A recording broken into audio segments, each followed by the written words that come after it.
Allahumma la sahala illa ma ja'altahu sahala wa anta taj'alul huzna idha shi'ta sahala. Allahumma la sahala illa ma ja'altahu sahala wa anta taj'alul huzna idha shi'ta sahala.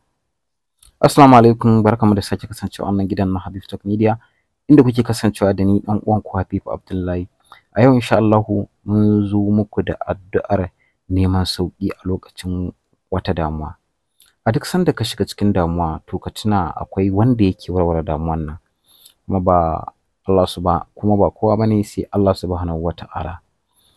Ka ce ya Allah, babu sauki sai wanda ka sauƙaƙa, kuma kai ne kake sauƙaƙa wahala idan ka so.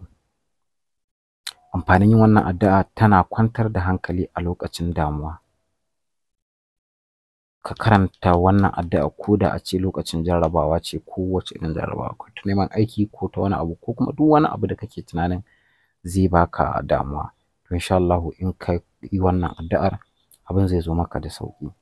Allahumma la sahala illa ma ja'altahu sahala wa anta taj'alul huzna idha shi'ta sahala. Ya Allah, babu sauki sai wanda ka sauƙaƙa, kuma kai ne kake sauƙaƙa wahala idan ka so. Muna godiya sosai ga yanda kuke bibiyan mu, kuma dukkan mai neman wani ƙarin bayani ga lambar waya nan, ko kuma dukkan dai abin da yake shige maka duhu, insha Allah za mu iya ƙoƙarin mu domin mu ga mun sanar da ƴan uwan mu musulmi.